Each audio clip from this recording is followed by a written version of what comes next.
سبق نمبر 96 کا نصف آخر انشاءاللہ پڑھیں گے۔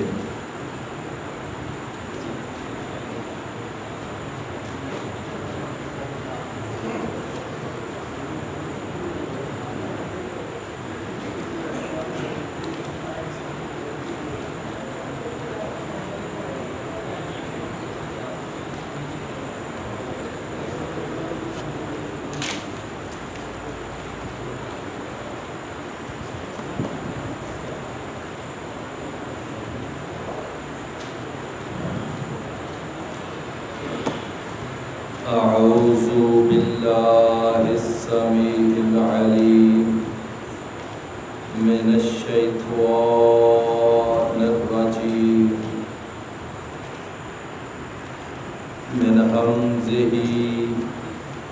ونفخہ ونفثہ۔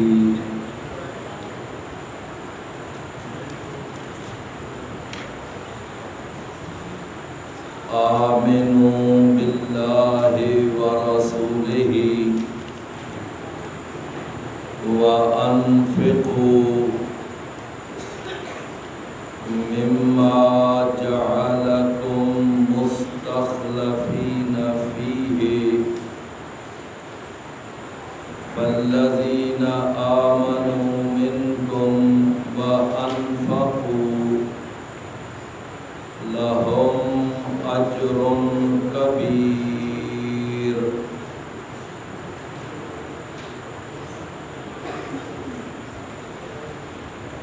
آمنوا باللہ، ایمان لاؤ تم اللہ تعالی پر،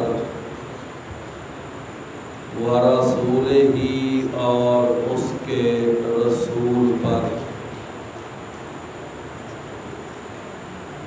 وَأَنفِقُوا اور تم خرچ کرو،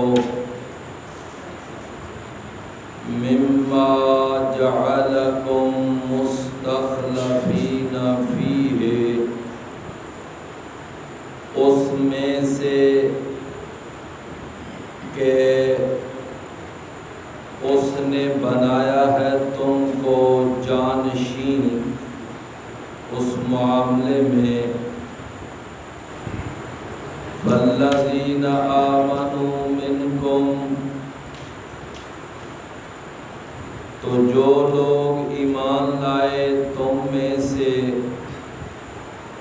وانفقوا اور انہوں نے خرچ کیا، لہم اجر کبیر ان کے لیے اجر ہے بہت بڑا۔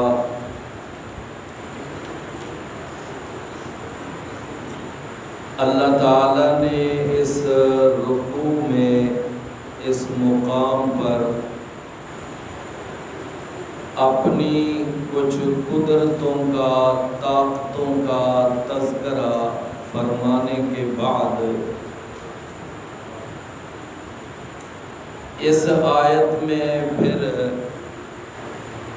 دو حکم بیان کیے ہیں۔ ایک حکم یہ بیان کیا ہے کہ تم اللہ پر اور اس کے رسول پر ایمان لاؤ،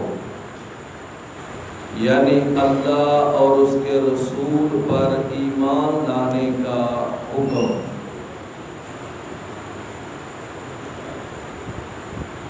یہ جو بات ہے اگر بڑے آسان اور مختصر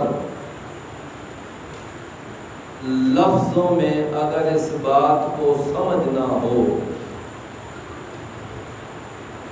تو یہ بات یوں سمجھی جا سکتی ہے کہ اللہ پر ایمان لانے کا معنی یہ ہے کہ اللہ تعالیٰ کو اللہ تعالیٰ کی اس حیثیت کے مطابق مانا جائے، تسلیم کیا جائے جو اللہ تعالیٰ کی اصل حیثیت ہے، اب اگلی بات کیا ہے کہ اللہ تعالیٰ کی اصل حیثیت کیا ہے؟ ہمیں اللہ تعالیٰ کی اصل حیثیت کا پتہ کہاں سے چلے گا؟ قرآن سے اور حدیث سے۔ تو اب ذرا ان دونوں جملوں کو ایک جملہ بنا کر یوں سمجھا جا سکتا ہے کہ قرآن اور حدیث کے مطابق اللہ تعالیٰ کو اس کی اصل حیثیت کے مطابق ماننا، یہ ہے اللہ پر ایمان لانا۔ اب اس کے بعد آپ دیکھیں کہ جو لوگ اللہ تعالیٰ کو اللہ تعالیٰ کی اس حیثیت کے مطابق نہیں مانتے، جو اللہ تعالیٰ نے اپنی حیثیت قرآن میں یا حدیث میں بیان کی ہے، یا تو وہ اللہ تعالیٰ کو اس حیثیت سے گھٹا کر تسلیم کرتے ہیں، تو ان کا اللہ پر ایمان ٹھیک نہیں۔ اب آپ دیکھیں کہ ایک آدمی وہ اللہ تعالیٰ کے بارے میں نعوذ باللہ یہ ایمان رکھے کہ اللہ تعالیٰ کائنات کا خالق تو ہے لیکن اللہ مالک نہیں ہے۔ اب اس نے کیا کیا کہ اللہ کو اس کی حیثیت سے گھٹا دیا، یا یہ ہے کہ وہ یہ کہے کہ اللہ خالق تو ہے اللہ، لیکن یہ ہے کہ اللہ نے کائنات کو پیدا کرنے کے بعد اس کا سارا انتظام و انصرام اور اس کا سارا کنٹرول وہ اللہ تعالیٰ نے اپنے کچھ نیک بندوں اور بزرگوں اور ولیوں کے سپرد کر دیا ہوا ہے کہ اب یہ کائنات کا سارا نظام یہ اللہ کے ولی اور بزرگ چلا رہے ہیں۔ اب اس نے بھی کیا کیا کہ اللہ کو اس کے مقام سے گھٹا دیا۔ علی ھذا القیاس ایک آدمی اگر وہ یہ کہے کہ نعوذ باللہ اللہ تعالیٰ کے پاس تو سوائے وحدت کے ہے کیا، ہم نے تو جو کچھ لینا ہے ہم تو محمد رسول اللہ سے لیں گے، اس کا معنی کہ اس ظالم نے بھی اللہ کو اس کی اصل حیثیت سے گھٹا دیا۔ تو میں اس بات کو ذرا دوبارہ ریپیٹ کیے دیتا ہوں کہ اللہ تعالیٰ کو قرآن اور حدیث میں بیان کردہ اللہ کی اصل حیثیت کے مطابق ماننا، یہ کیا ہے؟ اللہ پر ایمان لانا۔ اب اس کے بعد آ جائیے وَرَسُولِهِ اور اس کے رسول پر ایمان لانا۔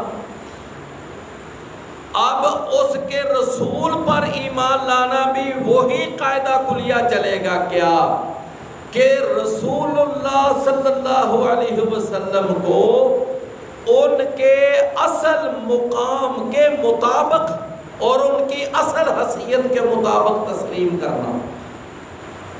اب ان کی اصل حیثیت کا پتہ کہاں سے چلے گا؟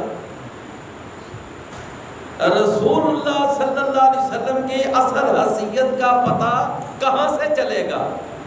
آپ کی حیثیت کا، آپ کے مقام کا، آپ کے اصل مرتبے کا پتہ چلے گا قرآن اور حدیث سے، قرآن اور حدیث سے۔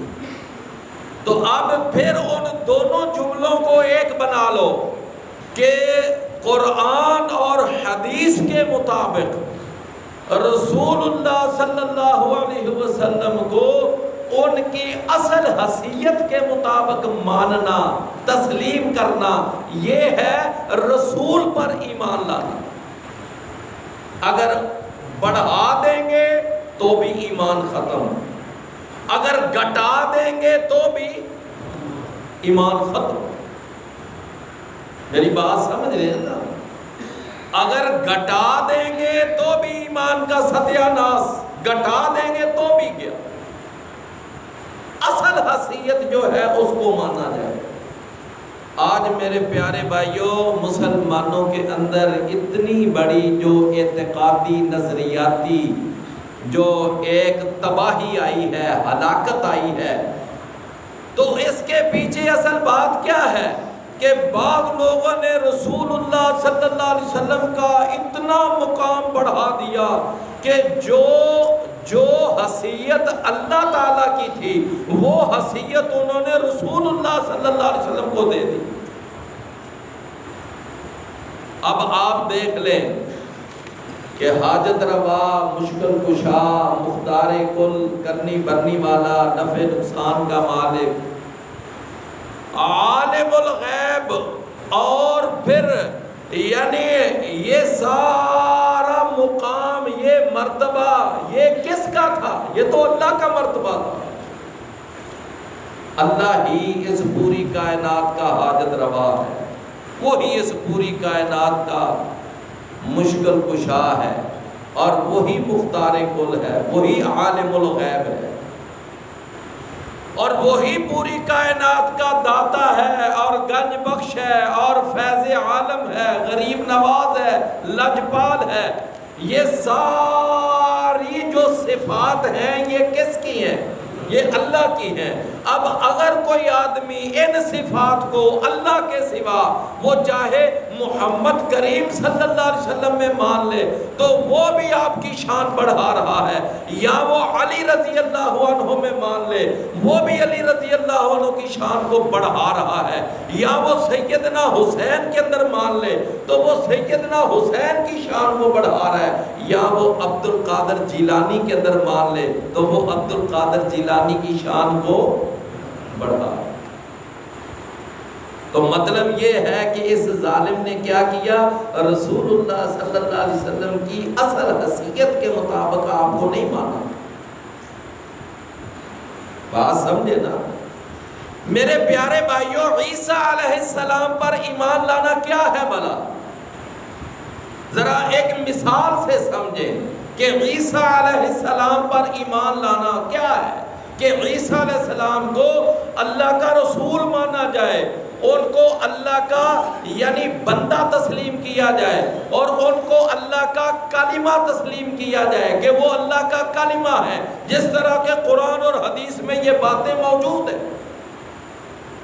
قرآن اور حدیث میں یہ باتیں ان کے بارے میں موجود ہیں.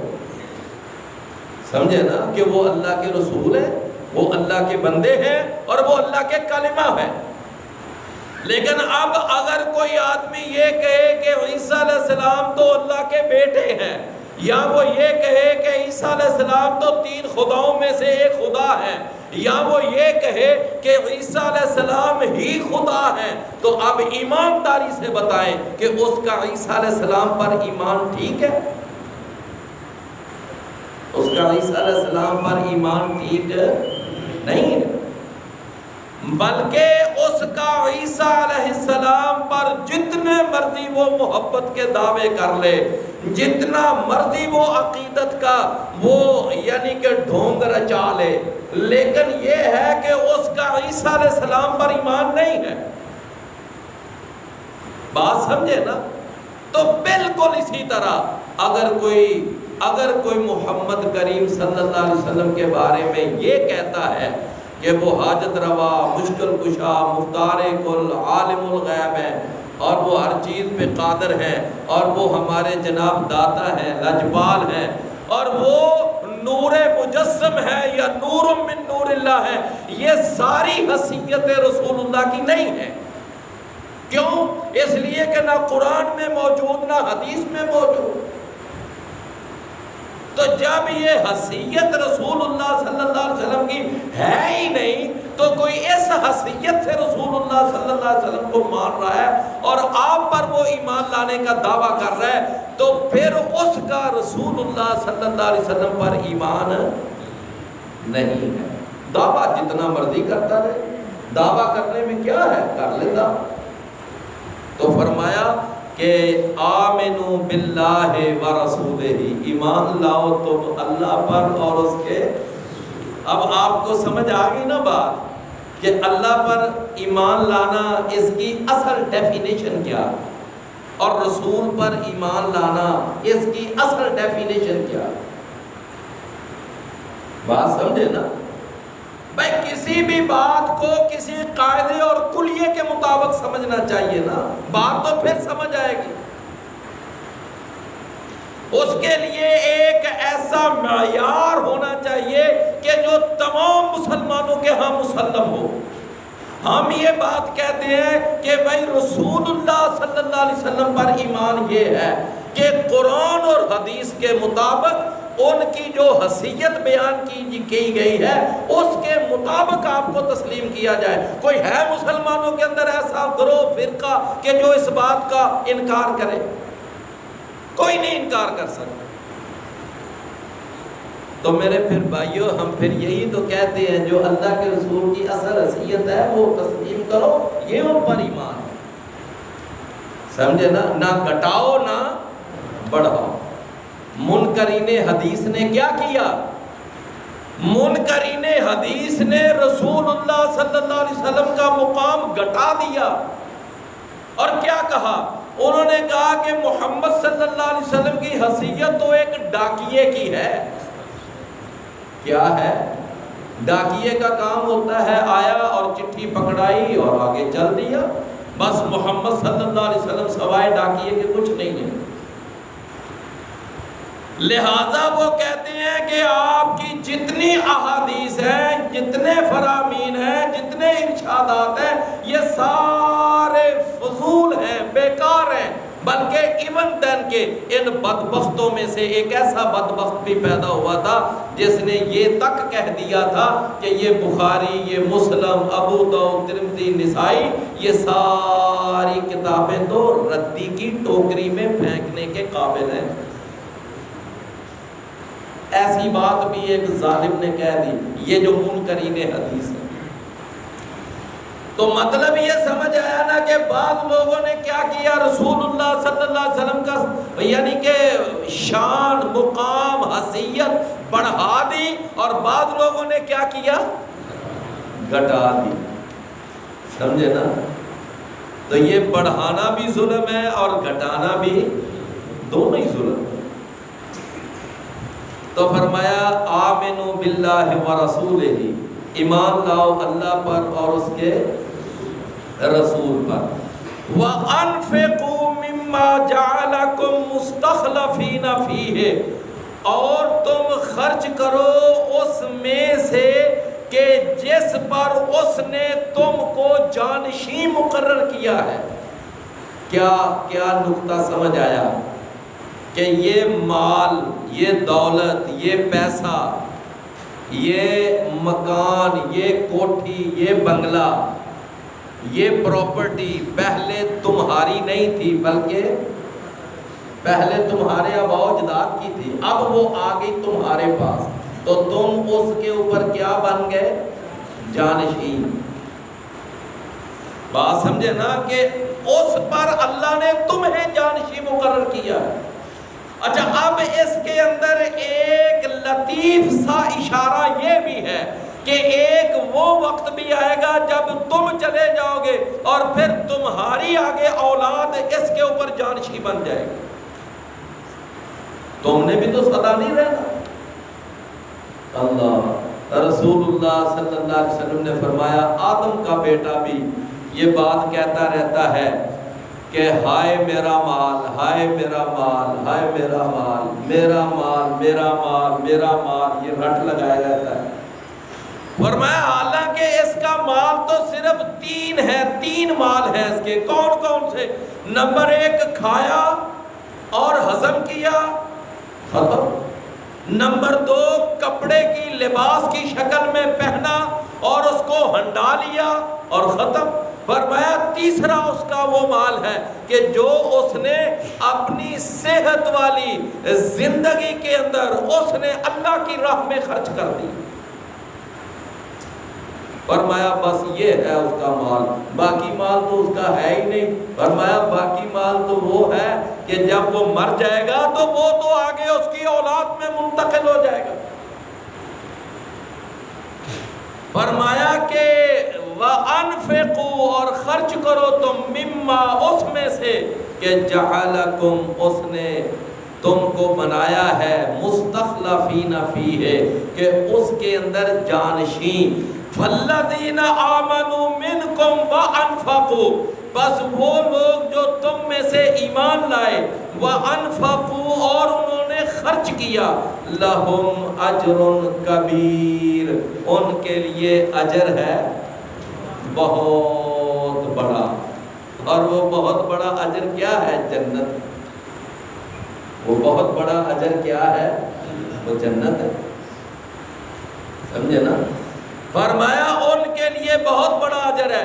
اور اگلی آیت میں اللہ تعالیٰ نے یعنی اسی بات کو ذرا سوالیہ انداز میں جھنجھوڑنے کے انداز میں اللہ تعالیٰ نے یہاں انداز اپنایا، وَمَا لَكُمْ لَا تُؤْمِنُونَ بِاللَّهِ وَالرَّسُولِ اور کیا ہو گیا تمہیں کہ نہیں تم ایمان لاتے اللہ پر اور رسول پر، اللہ پر اور رسول پر؟ کیوں نہیں تم ایمان لاتے؟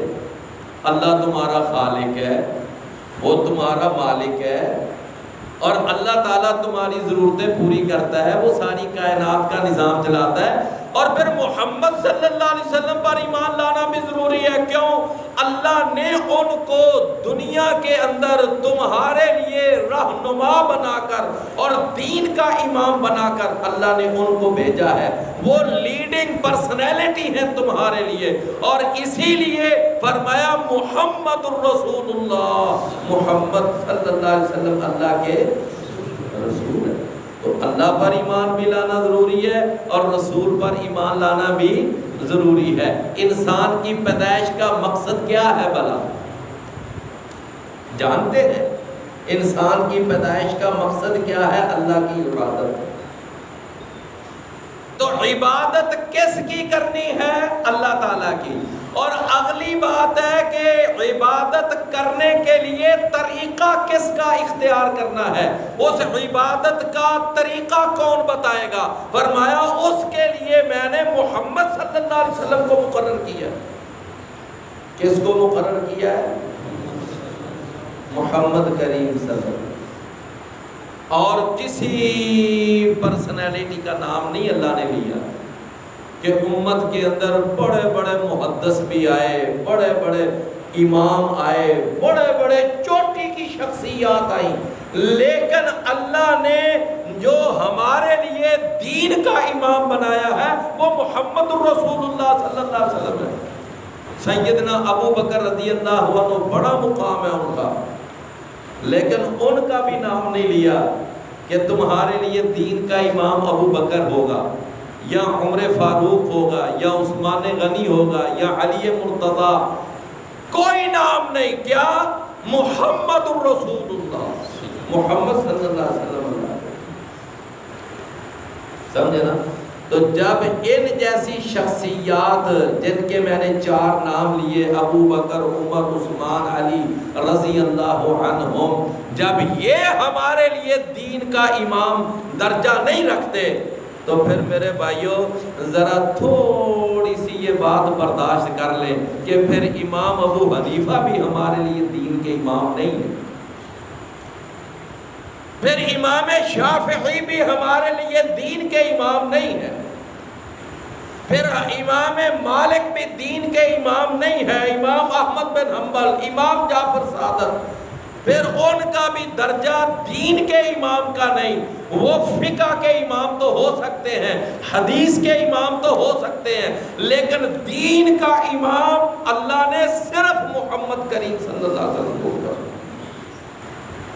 سمجھے نا؟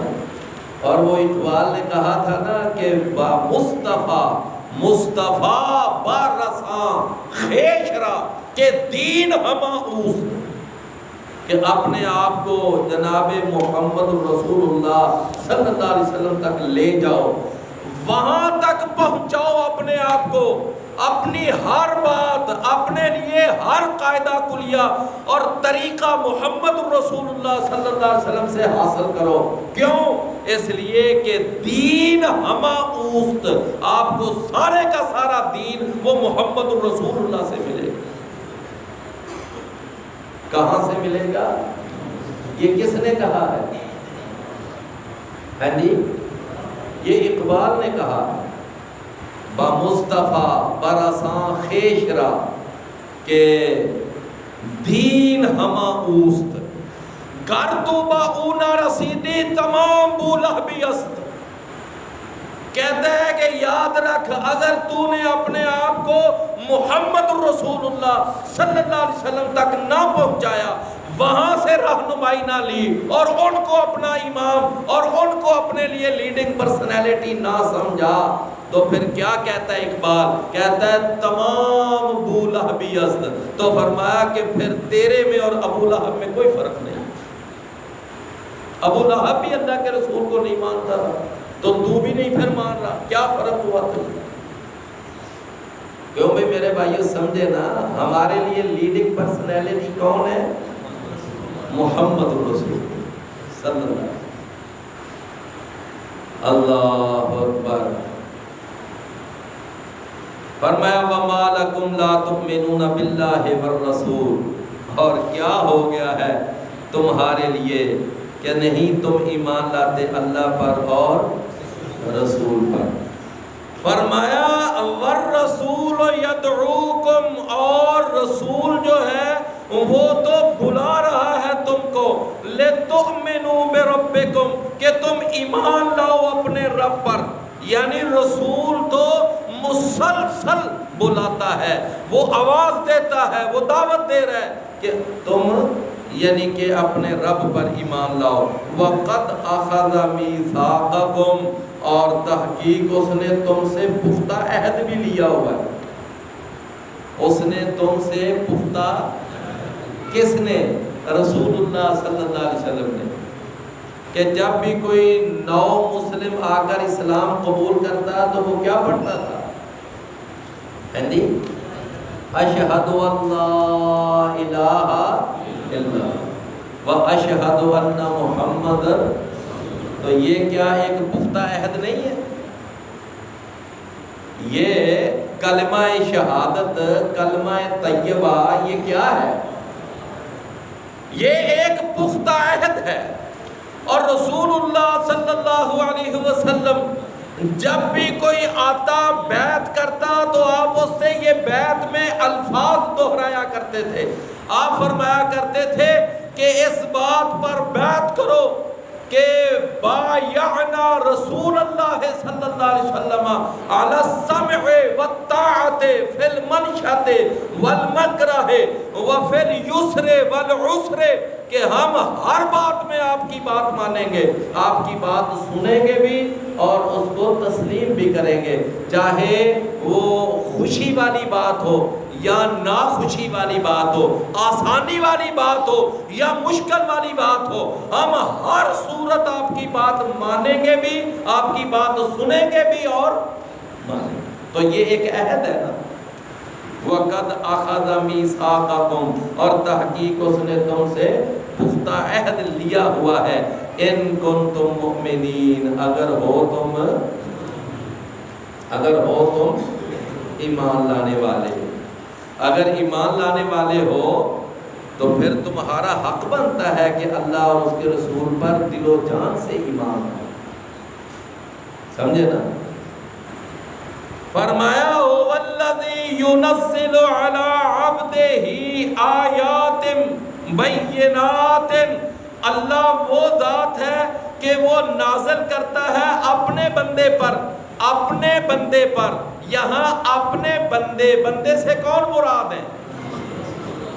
کون مراد ہے؟ محمد کریم صلی اللہ علیہ وسلم، کہ وہ نازل کرتا ہے اپنے بندے پر۔ سبحان الذی اسری بعبدہ لیلا من المسجد الحرام الی المسجد الاقصی، تو یہاں بعبدہ یہاں اس آیت میں بھی عبد ہی سے کون بندہ مراد ہے؟ محمد رسول اللہ۔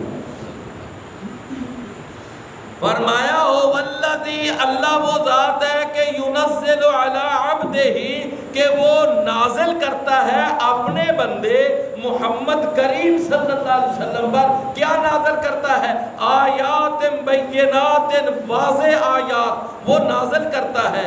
لیخرجکم من الظلمات الی النور، تاکہ وہ نکالے تم کو اندھیروں سے روشنی کی طرف، اندھیروں سے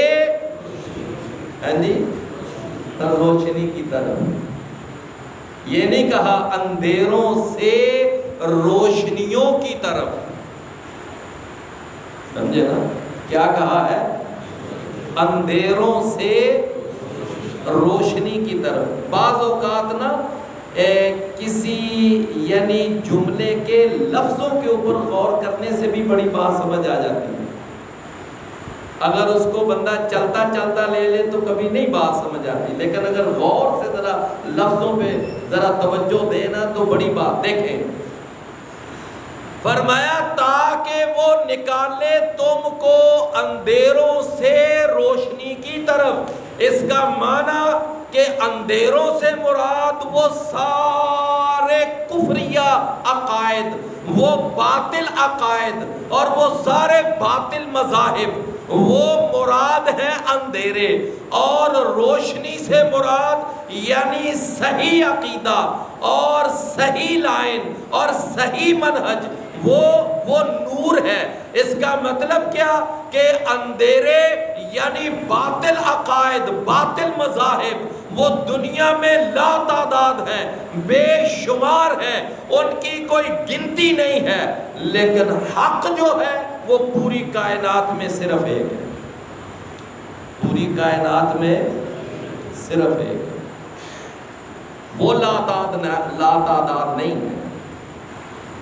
حق جو ہے وہ لا تعداد۔ وہ نا سورہ الاحقاف، سورہ الاحقاف اور اس کی 11 نمبر آیت ہے، دیکھ لینا جا کر اپنے گھروں میں کھول لینا۔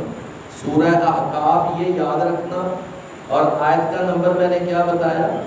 11۔ اللہ نے فرمایا کہ یہ جو مشرکین مکہ تھے نا، مشرکین مکہ، وہ یہ کہتے تھے کہ یہ اسلام، یہ قرآن اور یہ محمد الرسول اللہ صلی اللہ علیہ وسلم، اگر یہ کوئی بہتر چیز ہوتے، یعنی یہ حق پر ہوتے، یہ کوئی خیر ہوتی، تو یہ یعنی صہیب رومی جیسے، بلال حبشی جیسے، عمار بن یاسر جیسے، اور یہ کمزور کنگال کلاش قسم کے یہ مسلمان جو ہیں، یہ ہم سے آگے بڑھ کر اسلام کو قبول کر لیتے۔ وہ کہتے کہ حق پر ہم ہیں، یہ محمد صلی اللہ علیہ وسلم جو دین پیش کر رہا ہے، یہ جو قرآن پیش کر رہا ہے، یہ حق نہیں ہے۔ وہ اپنے آپ کو کیا سمجھتے تھے؟ حق پر۔ اپنے آپ کو مشرکین مکہ وہ بھی کیا سمجھتے تھے؟ اچھا چلے اب تھوڑا سا ہم اس بات کو اور ذرا وسیع انداز میں سمجھ لیتے ہیں۔ دنیا کا کوئی ایک مذہب ایسا ہے یا دنیا کا کوئی ایک فرقہ ایسا ہے جو اپنے آپ کو حق پر نہ سمجھتا ہو؟ کوئی ایک، یعنی ہندوازم لے لیں، بدھ مت لے لیں، مجوسیت لے لیں، کوئی دنیا کا مذہب، سارے مذاہب والے اپنے اپنے مذہب کو کیا سمجھتے ہیں؟ حق پر۔ لیکن میرے پیارے بھائیوں، کیا اپنے آپ کو حق پر سمجھ لینا یہ حق پر ہونے کا معیار ہے؟ جی اگر یہ معیار ہے نا کہ اگر کوئی اپنے طور پر اپنے آپ کو حق پر سمجھ لے، تو اگر یہ معیار ہے تو اس معیار کے مطابق تو ابو جہل اور ابو لہب بھی حق پر تھا، کیونکہ وہ بھی اپنے آپ کو حق پر سمجھتے تھے۔ میری آپ بات سمجھ رہے ہیں نا؟ یہ سورہ احقاف آیت نمبر 11۔ وہ اپنے آپ کو خیر پر سمجھتے تھے، حق پر سمجھتے تھے، اور مسلمانوں کے بارے میں وہ کہتے تھے کہ یہ شر کے اوپر جا رہے ہیں، یہ غلط عقیدے پر ہیں، ان کا عقیدہ ٹھیک نہیں ہے، سمجھے نا؟ تو میرے پیارے بھائیوں یاد رکھیں، حق ایک ہوتا ہے اور باطل لا تعداد۔ اچھا ٹیکنیکل طریقے سے آپ دیکھیں، دو نقطے تصور کر لیں اور ان دونوں نقطوں کو ملانے والی جو سیدھی لائن ہوگی وہ ایک ہوں گی یا کئی ہوں گی؟ ہے نہیں، ایک، دو نہیں ہوں گی، چار نہیں ہوں گی، لیکن ٹیڑھی لائنیں وہ چاہے آپ 1000 بنا لیں، یعنی آپ یوں سمجھیں کہ ایک یہ نقطہ ہے، ایک یہ نقطہ ہے، مثال ہے، اس کو آپ نے ملانا ہے، آپ فٹ لے کر آپ اس کو ملا دیں ایک پینسل کے ساتھ، تو ملانے کے لیے جو سیدھی لائن لگے گی وہ ایک لگے گی یا زیادہ؟ ایک، لیکن اس کو ملانے کے لیے ٹیڑھی لائنیں جتنی مرضی بنا لیں، یعنی ادھر سے ایسے ملا دیں، ادھر سے ایسے ملا دیں، ادھر سے ملا دیں، ادھر سے ملا دیں، جتنی مرضی، کوئی تھوڑی ٹیڑھی ہوگی، کوئی زیادہ ٹیڑھی ہوگی، کوئی اس سے زیادہ ٹیڑھی ہوگی۔ میری بات میرا خیال ہے آپ سمجھ رہے ہیں۔ یہ ایک بہت بڑا قاعدہ کلیہ ہے حق اور باطل کو سمجھنے کے لیے۔ حق جو ہوتا ہے ہمیشہ ایک ہوتا ہے، باطل لا تعداد ہوتے ہیں۔ فرمایا لِیُخْرِجَکُمْ، تاکہ وہ نکالے تم کو، کہاں سے نکالے؟ اندھیروں سے، یہ نہیں کہا اندھیرے سے، اور کہاں لے کے جائے؟ روشنی میں، یہ نہیں کہا روشنیوں میں۔ فرمایا وَإِنَّ اللَّهَ بِكُمْ لَرَؤُوفٌ رَحِيمٌ، اور بے شک اللہ تعالیٰ تمہارے بارے میں یقیناً بڑا ہی شفقت کرنے والا، بڑا ہی مہربان ہے۔ وَمَا لَكُمْ أَلَّا تُنْفِقُوا فِي سَبِيلِ اللَّهِ، دیکھیں پچھلی آیت میں کیا تھا؟ وَمَا لَكُمْ لَا تُؤْمِنُونَ بِاللَّهِ، پیچھے یہی تھا نا، اور آگے کیا آ گیا؟ وَمَا لَكُمْ أَلَّا تُنْفِقُوا فِي سَبِيلِ اللَّهِ، اور جو سب سے پہلی ہم نے آج پڑھی وہ کیا تھی؟ آمنوا باللہ ورسولہ وانفقوا مما جاء، دو ہی حکم تھے نا، ایک ایمان کا اور ایک انفاق کا، اور آگے بھی یہی بات چل رہی ہے۔ وما لکم لا تؤمنون باللہ، اور آگے وما لکم الا تنفقوا فی سبیل اللہ وَلِلَّهِ مِيرَاثُ السَّمَاوَاتِ وَالْأَرْضِ، اور اللہ ہی کے لیے میراث ہے آسمانوں کی اور زمین کی، اللہ ہی کے لیے میراث ہے، یعنی وراثت ہے، کس کی؟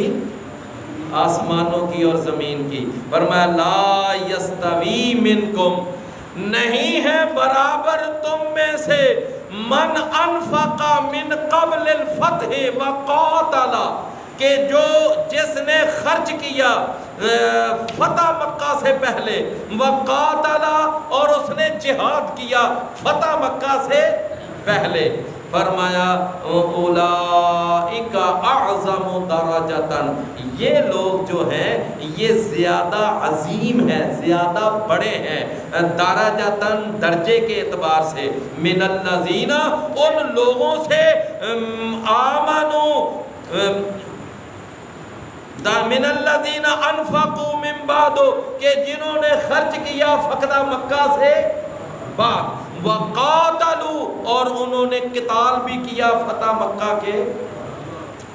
تو بات سمجھ آ گئی نا کہ فتح مکہ سے پہلے ایمان لانے والے اور فتح مکہ سے پہلے خرچ کرنے والے، ان کا مقام، ان کا درجہ، ان کی شان وہ زیادہ ہے۔ کن سے؟ کن سے؟ فتح مکہ کے بعد ایمان لانے والوں سے، فتح مکہ کے بعد خرچ کرنے والوں سے، ان کا درجہ، ان کا مقام زیادہ ہے۔ اب کیوں زیادہ ہے؟ اب یہ ایک سوال ہے نا کہ کیوں زیادہ ہے؟ بھائی ان کا مقام اس لیے زیادہ ہے، اس کی پہلی وجہ یہ ہے کہ پہلے مسلمان وہ تعداد کے اعتبار سے وہ کم تھے، اور دوسری وجہ کہ قوت کے اعتبار سے کمزور تھے، اور تیسری وجہ کہ مالی اعتبار سے بھی کمزور تھے۔ لیکن جب مکہ فتح ہو گیا، مسلمان تعداد کے اعتبار سے بھی بڑھ گئے، مسلمان وہ یعنی باقاعدہ قوت کے اعتبار سے بھی مضبوط ہو گئے، اور پھر اللہ نے مال و دولت کی بھی فراوانی عطا فرما دی۔ تو یہ تین وجوہات ہیں۔ نمبر ایک، تعداد کے اعتبار سے پہلے کم تھے، اس وجہ سے اس وقت ایمان لانا اور جہاد کرنا یہ بڑے دل گردے کا کام تھا، اور اس وقت پھر قوت بھی کم تھی، اس وقت مال بھی کم تھا، اس وقت بڑے دل گردے کا معاملہ تھا اور بڑے حوصلے کی بات تھی، بہت بڑے اظہار اور قربانی کا معاملہ تھا۔ اس وقت اپنا خون پیش کرنا، اپنے گبرو پیش کرنا، اپنی اس وقت یعنی صلاحیتیں، یہ اس لیے پہلے زیادہ ہے۔ پہلے ایمان لانے والے اور جہاد کرنے والوں کا مقام کیا ہے؟ زیادہ ہے۔ میری بات آپ سمجھ رہے ہیں نا؟ اللہ اکبر۔ فرمایا کہ اچھا اب تھوڑا سا ایک اور آگے چلیں کہ وہ جو پہلے ایمان لانے والے، فتح مکہ ہمارے لیے ایک بارڈر آ گیا۔ کیا آ گیا؟ ایک بارڈر آ گیا، سمجھے نا، کہ اس سے پہلے ایمان لانے والوں کا مقام زیادہ ہے، ایسا ہی ہے نا؟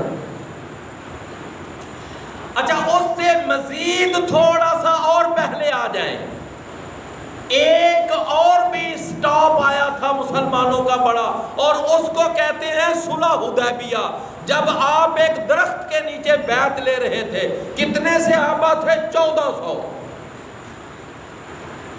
ان 1400 کا جو مقام ہے وہ ان کے بعد والوں کا نہیں ہے، یعنی ان کا مقام پھر بہت زیادہ ہے۔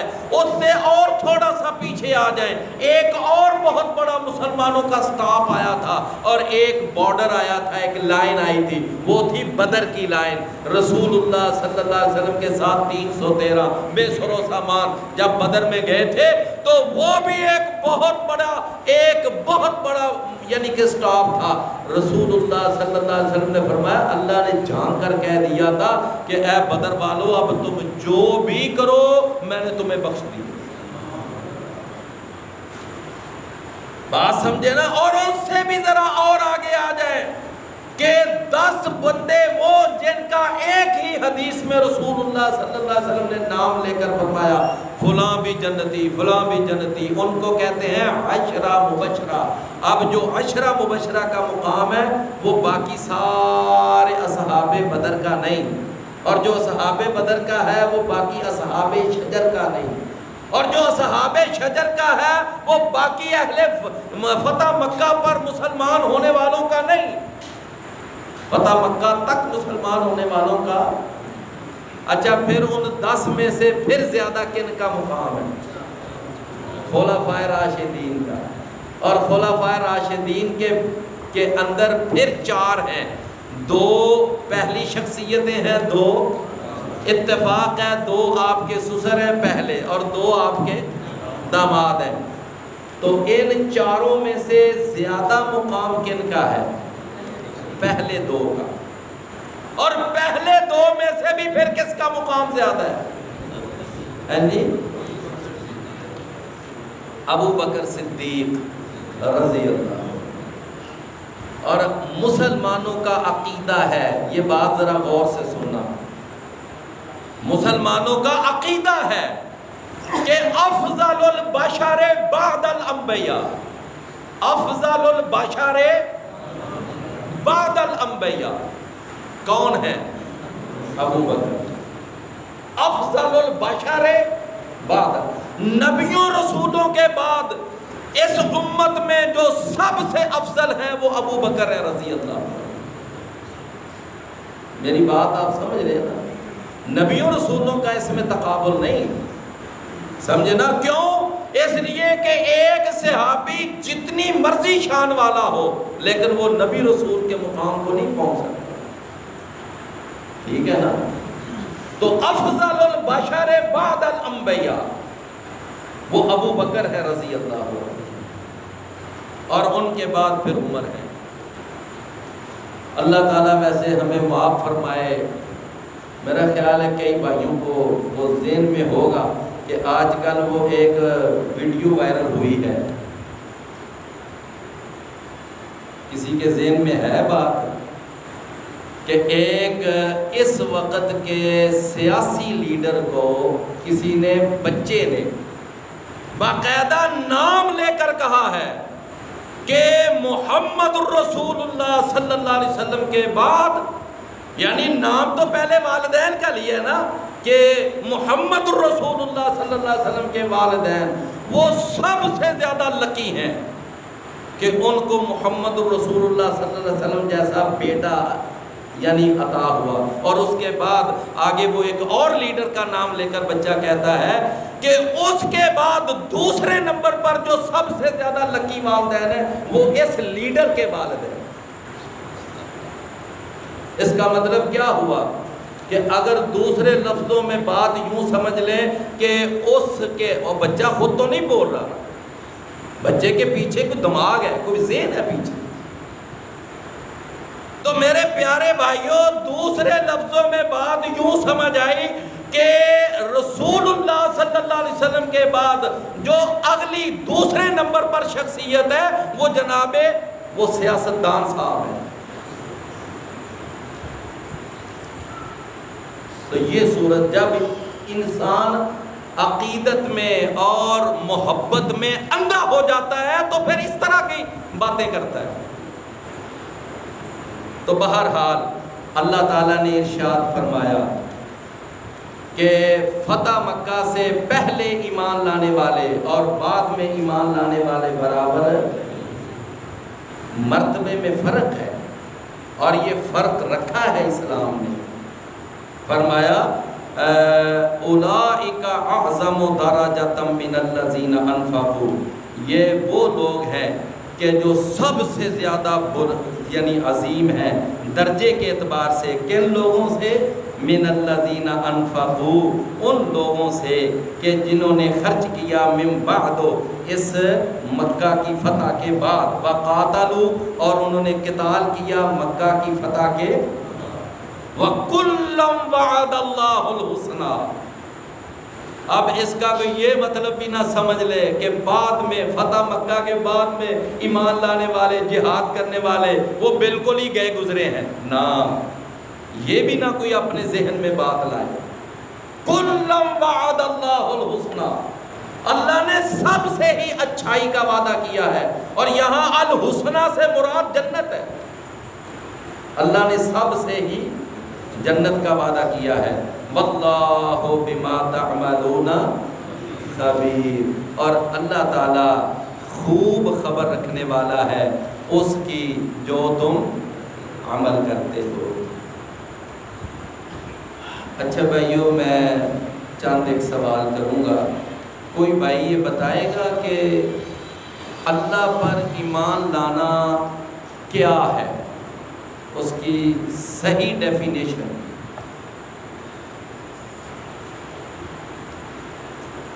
جی